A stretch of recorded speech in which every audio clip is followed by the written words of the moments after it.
Hello बच्चों, एक बार फिर स्वागत है आपका हमारे यूट्यूब चैनल पर।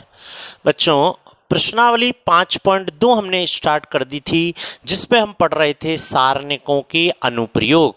पहला अनुप्रयोग हमने सीख लिया था त्रिभुज का क्षेत्रफल निकालने में। अब हम सीख रहे हैं दो बिंदुओं, एक ए बिंदु और एक बी बिंदु।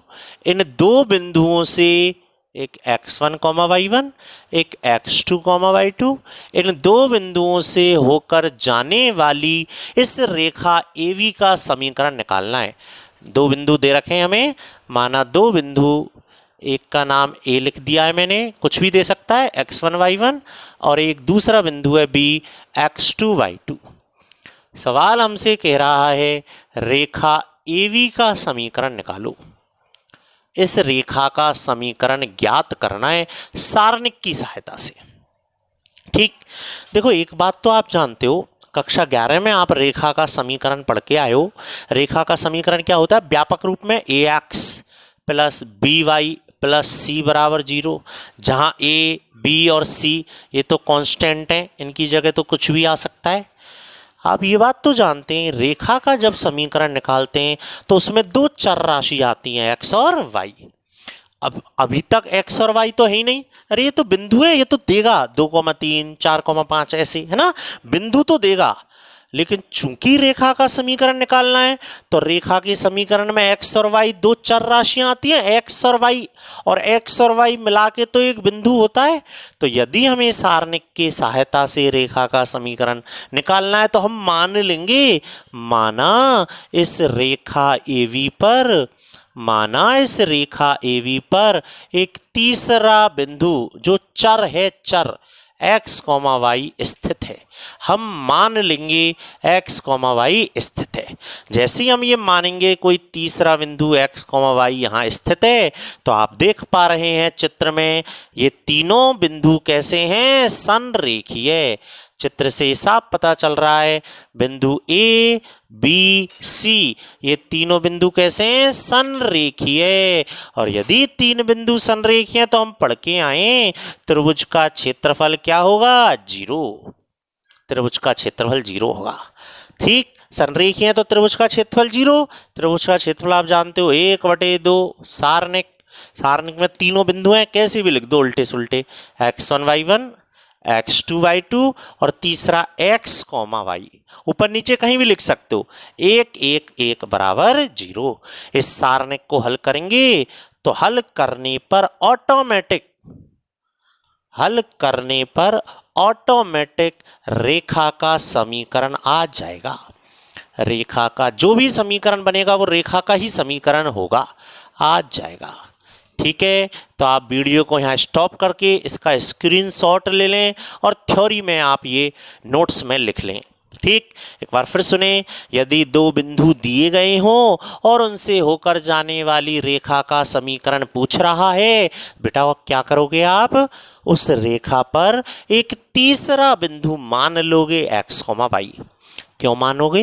क्योंकि रेखा के समीकरण में x और y दो चर राशियां आती हैं, मान लेंगे और कह देंगे चूंकि ये तीनों बिंदु संरेखीय हैं तो त्रिभुज का क्षेत्रफल 0। एक क्वेश्चन है इस पर आधारित 5.2 में, क्वेश्चन नंबर 6 ये करा देता हूं मैं साथ में इस वीडियो में। अगली वीडियो में हम अगला सारणिक का अनुप्रयोग पढ़ेंगे। क्वेश्चन नंबर 6 क्या कहता है बेटा? वो कहता है सारणिक के उपयोग द्वारा इन दो बिंदुओं से होकर जाने वाली रेखा का समीकरण निकालो। इन दो बिंदुओं से होकर जाने वाली रेखा का समीकरण निकालो। फिर कहता है त्रिभुज का क्षेत्रफल और निकालो। जब तीसरा बिंदु दे रखा है वो बाद में, वो कहता है रेखा का समीकरण निकालो। तो कैसे बताया था मैंने? रेखा का समीकरण निकालना है, इस रेखा AB का समीकरण निकालना है। बताओ बच्चों कैसे बताया था मैंने? हमने कहा था हम मान लेंगे, माना इस रेखा AB पर तीसरा बिंदु है कोई C जिसके निर्देशांक हैं x, y। माना इस रेखा पर कोई तीसरा बिंदु है C जिसके निर्देशांक हैं x, y। मान लेंगे। फिर हम कहेंगे देख भैया चित्र से साफ साफ पता चल रहा है ये जो तीन बिंदु हैं ए बी सी, ये तीनों बिंदु कैसे आए, संरेख हैं। और यदि ये तीनों बिंदु संरेख हैं तो इनसे बनने वाले त्रिभुज का क्षेत्रफल क्या होगा, 0। बताओ त्रिभुज का क्षेत्रफल 1/2 सारणिक 3,1 9,3 और तीसरा हमने माना x, y 1 1 1 बराबर 0। पिछली वीडियो में हमने पढ़ा है त्रिभुज का क्षेत्रफल का सूत्र। 1/2 तो इसमें चला गया 0 में, प्रसार कर दो 3, पंक्ति छोड़ो स्तंभ छोड़ो 3 - y, पंक्ति छोड़ो स्तंभ छोड़ो 9 - 1, पंक्ति छोड़ो स्तंभ छोड़ो 9y - 3x, क्या आ गया 9 - 3y - 9 + x + 9y - 3x बराबर 0। 9y से 9y कहीं नहीं कट रहा है, कुछ भी नहीं कट रहा है, 9 से 9 कट गया, कितना आ गया, ये 6y हो गया, ये माइनस का 2x हो गया बराबर 0।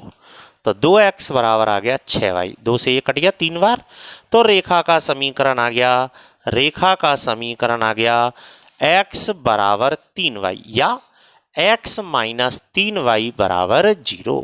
रेखा का समीकरण आ गया। देखो कैसे निकालते हैं रेखा का समीकरण, बड़ा सरल है, एक बार फिर सुन लो। जब कभी भी रेखा का समीकरण निकालना हो आप रेखा पर तीसरा बिंदु मान लो x, y और कह दो चूंकि ये तीन बिंदु संरेखी हैं अतः त्रिभुज का क्षेत्रफल क्या होगा, 0। प्रसार कर दो, अपने आप रेखा का समीकरण आ जाएगा। ठीक है बच्चों, वो आगे कहता है कि त्रिभुज का क्षेत्रफल और निकालो, यहां करता हूं मैं, वो कहता है त्रिभुज का क्षेत्रफल निकालो यदि तीसरा बिंदु दे रखा है -2, -4 और दो बिंदु आपको पहले से ही दिए थे, एक था 3,1 और एक था 9,3। वो कहता है त्रिभुज का क्षेत्रफल निकालो। तो त्रिभुज का क्षेत्रफल तो बेटा आप निकाल लोगे, तो ये त्रिभुज का क्षेत्रफल आपको निकालने के लिए मैं होमवर्क में छोड़ रहा हूं। नेगेटिव आए तो कह देना, चूंकि त्रिभुज का क्षेत्रफल धनात्मक होता है तो उत्तर धनात्मक दे देना। ठीक, तो मैंने इस वीडियो में आपको ये पार्ट समझाया है, त्रिभुज का क्षेत्रफल आप निकालेंगे। ओके बच्चों, अब तक हम सारणिक के 2 अनुप्रयोग पढ़ चुके हैं, पहला त्रिभुज का क्षेत्रफल निकालने में और दूसरा रेखा का समीकरण निकालने में। ठीक है, अगली वीडियो में एक नया टॉपिक सारणिक के तीसरे अनुप्रयोग को हम पढ़ेंगे। ओके बच्चों, यहाँ तक आप कंप्लीट कर लें। बाय बच्चों।